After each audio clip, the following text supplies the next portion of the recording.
Paavalin kirje galatalaisille arkisuomeksi. Paavali, lähettiläs, en ihmisten lähettämä, enkä ihmisen välityksellä lähetetty, vaan Messias Jeesuksen ja hänet kuolleista herättäneen Jumalan, Isän lähettämä. Minä ja kaikki kanssani olevat veljet Galatian seurakunnille. Runsas suosio teille ja kaikkea hyvää Jumalalta, meidän Isältämme, ja Herralta, Messias Jeesukselta. Messias antoi henkensä meidän syntiemme vuoksi, jotta pelastaisi meidät nykyisen pahan ajan otteesta. Sitä meidän Jumalamme ja Isämme tahtoi. Saakoon hän mahtavuutensa ylistyksen aina ja ikuisesti. Aamen. Olen järkyttynyt siitä, että te näin nopeasti olette hylkäämässä Jumalan, joka kutsui teidät suosiollaan Messiassa, ja käännytte toisenlaisen ilosanoman puoleen. Se ei ole toinen ilosanoma. Jotkut vain kuohuttavat teidän tunteitanne ja tahtovat vääristää ilosanoman Messiasta. Mutta vaikka me tai vaikka enkeli taivaasta julistaisi teille ilosanomaa, joka on vastoin sitä, minkä me olemme julistaneet teille, hän olkoon kirottu. Toistan sen, minkä jo sanoin. Jos joku julistaa teille ilosanomaa, joka on vastoin sitä, minkä te olette ottaneet vastaan, hän olkoon kirottu. Pyrinkö nyt vetoamaan ihmisiin vai Jumalaan? Yritänkö ehkä miellyttää ihmisiä? Jos yhä yrittäisin miellyttää ihmisiä, en olisi Messiaan orja. Veljet, tahdon teidän tietävän, että julistamani ilosanoma ei ole ihmisen ajattelutavan mukainen. En ole ottanut vastaan sitä ihmiseltä, eikä sitä ole opetettu minulle, vaan sain ilmestyksen Messias Jeesuksesta. Olettehan te kuulleet minun aiemmasta elämäntavastani juudalaisena, kuinka vainosin ankarasti Jumalan seurakuntaa ja yritin tuhota sen. Etenin juudalaisessa elämäntavassa pidemmälle kuin monet samanikäiset kansassani, sillä olin äärimmäisen kiivas, mitä tulee isiltä perittyihin opetuksiin. Mutta Jumala valitsi minut jo syntymästäni asti ja suosiossaan kutsui minut tehtävänsä. Hän näki hyväksi tehdä poikansa tunnetuksi minun kauttani siten, että julistaisin hänestä ilosanomaa kansojen keskellä. Kun hän teki näin, en rynnännyt kysymään neuvoja ihmisiltä. En lähtenyt Jerusalemiin niiden luo, jotka tulivat lähettiläiksi ennen minua, vaan menin ensin Arabiaan ja palasin sitten takaisin Damaskokseen. Sitten 3. vuonna menin Jerusalemiin tutustuakseni Keefakseen ja jäin hänen luokseen 15 päiväksi. Mutta muita lähettiläitä en nähnyt, paitsi Jaakobin, Herran veljen. Kun kirjoitan teille tämän, huomaa, teen sen Jumalan edessä, enkä valehtele. Sitten menin Syyrian ja Kilikian alueille, mutta Messian seurakunnat Juudeassa eivät tunteneet minua henkilökohtaisesti. He olivat vain kuulleet toistuvasti tämän. Meidän entinen vainoajamme julistaa nyt ilosanomaa uskosta, jota aiemmin yritti tuhota. Niin he ylistivät minun vuokseni Jumalan mahtavuutta. Sitten 14. vuonna menin uudestaan Jerusalemiin, nyt Barnabaksen kanssa, ja otin mukaani myös Tiituksen. Menin sinne saamani ilmestyksen vuoksi, ja esitin heille sen ilosanoman, jota julistan kansojen keskellä. Mutta esitin sen yksityisesti, arvostetuille, etten ehkä ahertaisi tai olisi jo ahertanut turhaan.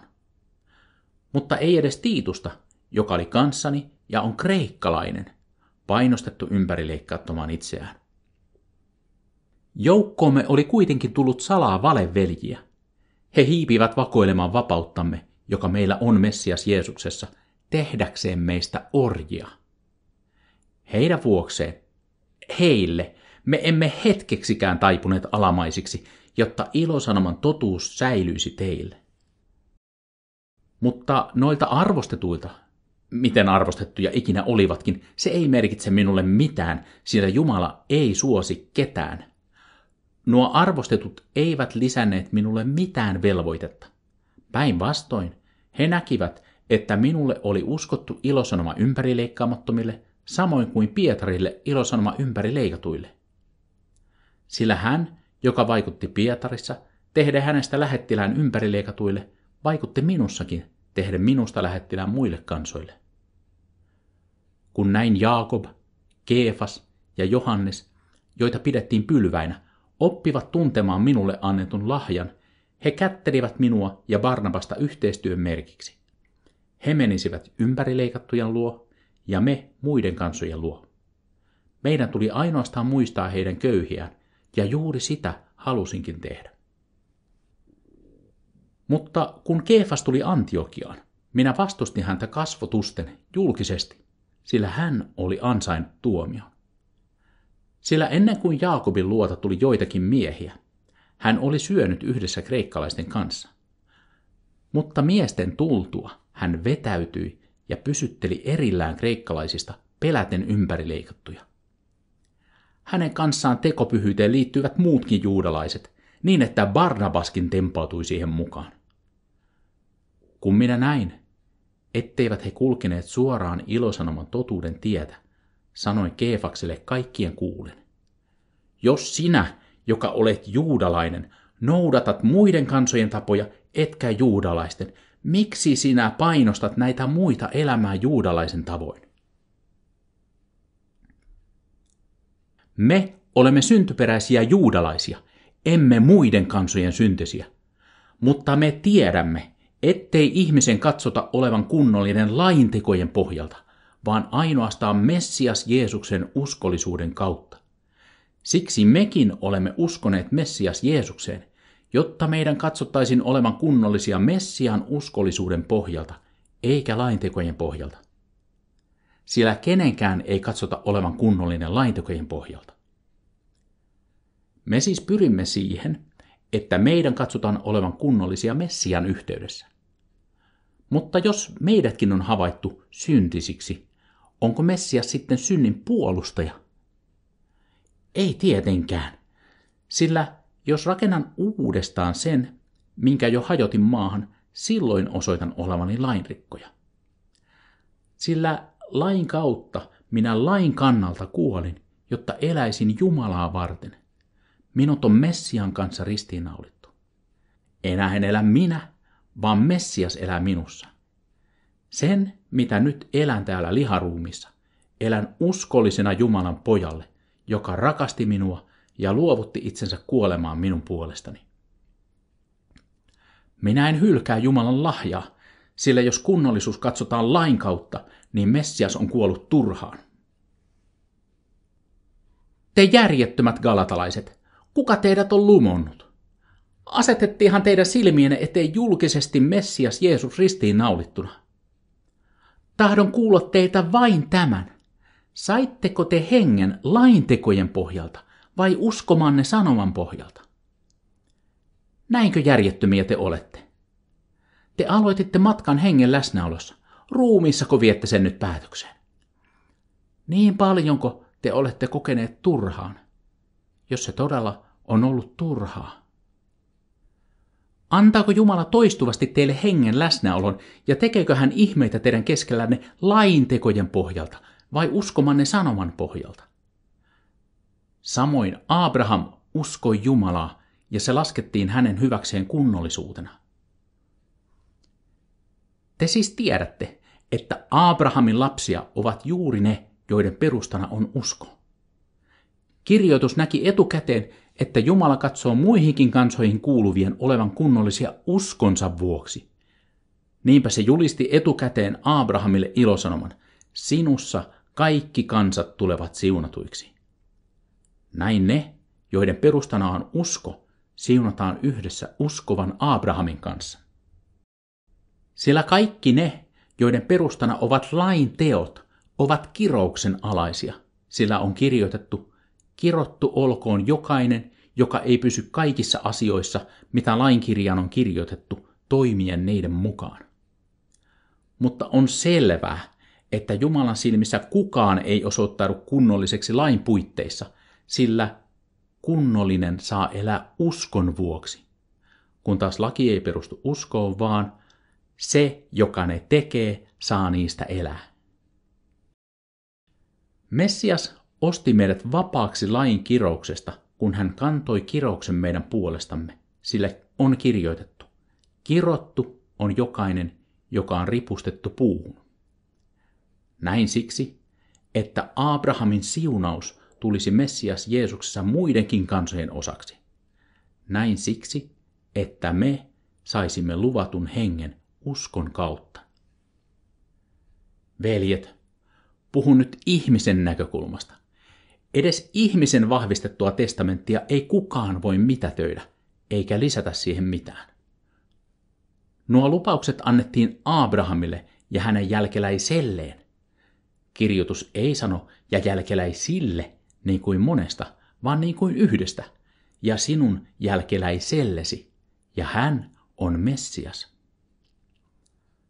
Tarkoitan tätä. Jumalan aiemmin vahvistamaa liittoa ei laki, joka tuli 430 vuotta myöhemmin, voi mitätöidä niin, että se syrjäyttäisi lupauksen. Jos perintönäet saataisiin lain perusteella, silloin sitä ei saataisi lupauksen perusteella, mutta Abrahamille Jumala antoi perinnön lupauksen kautta. Mitä varten laki sitten on? Se lisättiin rikkomusten vuoksi, kunnes tulisi se jälkeläinen, jolle perintö oli luvattu. Se säädettiin enkelien kautta ja välittäjän avulla. Mutta välittäjää ei tarvita yhtä varten, ja Jumala on yksi. Onko laki sitten vastoin Jumalan lupauksia? Ei tietenkään. Jos näet olisi annettu laki, joka voisi tehdä eläväksi, niin kunnollisuus todella katsottaisiin lain pohjalta. Mutta kirjoitus on vanginnut aivan kaiken synnin valtaan, jotta se, mikä oli luvattu, annettaisiin Messias Jeesuksen uskollisuuden vuoksi niille, jotka uskovat. Ennen kuin tuo uskollisuus saapui, me olimme vartioituina, lain piirissä, vangittuina tuon tulevan uskollisuuden ilmestymiseen asti. Näin laki oli meille lapsen kasvattaja Messiaaseen asti, jotta meidän katsottaisiin olevan kunnollisia uskon vuoksi. Mutta nyt, kun tuo uskollisuus on saapunut, me emme enää ole lapsen kasvattajan valvonnassa. Te kaikki olette Jumalan lapsia tuon uskollisuuden kautta Messias Jeesuksessa, sillä kaikki te, jotka on kastettu Messiaaseen, te olette pukeutuneet Messiaaseen. Tässä ei ole juudalaista eikä kreikkalaista, ei orjaa eikä vapaata, ei miestä ja naista, sillä te kaikki olette yhtä Messias Jeesuksessa. Jos te näin olette Messian omia, niin te olette Abrahamin jälkeläisiä, lupauksen mukaisia perillisiä. Tarkoitan tätä. Niin kauan kuin perillinen on alaikäinen, hän ei mitenkään eroa orjasta, vaikka on kaiken omistaja. Hän on huoltajien ja talonhoitajien alainen aina isän asettamaan määräaikaan asti. Samoin mekin. Kun olimme alaikäisiä, meidät oli orjuutettu maailman alkeissääntöjen alaisuuteen. Mutta määräajan täyttyessä Jumala lähetti poikansa matkaan, naisesta syntyneenä, lain piiriin syntyneenä, jotta poika ostaisi vapaaksi meidät lain piirissä olevat ja meidät otettaisiin lapsiksi. Koska tekin olette lapsia, on Jumala lähettänyt meidän kaikkien sydämin poikansa hengen, joka huutaa, Abba, Isä. Niinpä sinä et enää ole orja, vaan lapsi. Jos taas olet lapsi, olet myös perillinen Jumalan tahdosta. Silloin, kun te ette tunteneet Jumalaa, te palvelitte orjan tavoin sellaisia, jotka eivät oikeasti ole jumalia. Mutta nyt, kun te tunnette Jumalan, tai pikemmin, kun Jumala tuntee teidät, kuinka te taas käännytte noiden heikkojen ja köyhien alkeissääntöjen puoleen ja tahdotte taas uudestaan tulla niiden orjiksi. Päiviä te seuraatte tarkasti, ja kuukausia, ja määräaikoja, ja vuosia. Pelkään teidän puolestanne, että olen ehkä turhaan nähnyt vaivaa teidän hyväksenne. Tulkaa sellaisiksi, mitä minä olen, niin kuin minäkin tulin sellaiseksi, mitä te olette. Veljet, sitä minä pyydän teiltä. Ette te ole tehneet minulle mitään vääryyttä. Te tiedätte, että kun julistin teille aiemmin ilosanoma, se johtui ruumiillisesta sairaudesta. Ruumini oli teille koetus, mutta te ette halveksineet minua, ettekä sylkäiseet pahaa pois, vaan otitte minut vastaan kuin Jumalan enkelin, kuin Messias Jeesuksen. Missä nyt on ylistys teidän onnestanne? Voin näet todistaa teistä, että jos se olisi ollut mahdollista, te olisitte kaivaneet silmät päästänne ja antaneet minulle. Mutta nyt minusta on tullut teidän vihollisenne, koska kerron teille totuuden. Heidän sydämensä on palava teitä kohtaan, mutta ei hyvällä tavalla, vaan he tahtovat eristää teidät seurakunnasta, jotta teidän sydämenne palaisi heidän hyväkseen. Toki aina on hyvä herättää esikuvana sydämet palamaan, eikä ainoastaan silloin, kun olen läsnä teidän luonanne. Lapseni, koen teistä jälleen synnytystuskia, kunnes Messias saa muodon teissä. Tahtoisin nyt olla teidän luonanne ja puhua aivan eri äänensävyllä, sillä en tiedä, mitä tekisin teidän suhteenne. Sanokaa minulle te, jotka tahdotte olla lain piirissä, ettekö kuuntele, mitä laki sanoo? Onhan kirjoitettu, että Abrahamilla oli 2 poikaa, yksi orjattaresta ja toinen vapaasta vaimosta.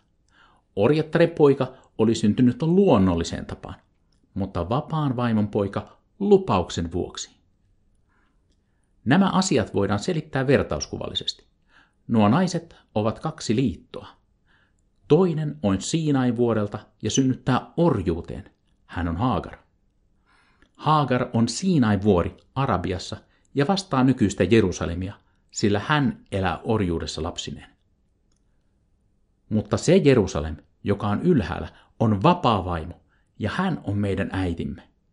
Sillä on kirjoitettu, iloitse sinä hedelmätön, joka et synnytä, ratkea riemuhuutoon sinä, jolla ei ole synnytystuskia, sillä yksi jääneellä on paljon lapsia, enemmän kuin sillä, jolla on mies. Te, veljet, olette Iisakin tavoin luvattuja lapsia. Mutta niin kuin silloin luonnolliseen tapaan syntynyt vainosi hengenvoimasta syntynyttä, samoin tapahtuu nykyään. Mutta mitä kirjoitus sanoo? Aja pois orjatar ja hänen poikansa, sillä orjattaren poika ei saa periä vapaan vaimon pojan kanssa. Sen vuoksi, veljet, me emme ole orjattaren lapsia, vaan vapaan vaimon. Messias vapautti meidät vapauteen. Seisokaa siis asemassanne, älkääkä uudestaan antako orjuuden ikeen sitoa teitä. Kuulkaa, minä, Paavali, sanon teille, että jos te ympärileikkautatte itsenne, niin Messiasta ei ole teille mitään hyötyä. Vakuutan samoin jokaiselle, joka ympärileikkauttaa itsensä, että hän on velvollinen noudattamaan kaikkia lain käskyjä. Te olette joutuneet eroon Messiaasta, te, jotka yritätte lain puitteissa osoittautua kunnollisiksi. Te olette pudonneet pois Jumalan suosiosta. Sillä me odotamme hengen läsnäolossa uskon perusteella toivomaamme kunnollisuutta. Sillä Messias Jeesuksessa ei ympärileikkaus merkitse mitään, eikä ympärileikkaamattomuus, vaan ainoastaan rakkauden kautta vaikuttava usko. Te juoksitte hyvin. Kuka esti teitä tottelemasta totuutta? Suostuttelu sellaiseen ei tule häneltä, joka kutsuu teitä. Pienikin taikinejuuri hapattaa koko taikinan. Mutta minä luotan teidän suhteenne Herraan, ette te tule ajattelemaan mitenkään toisin.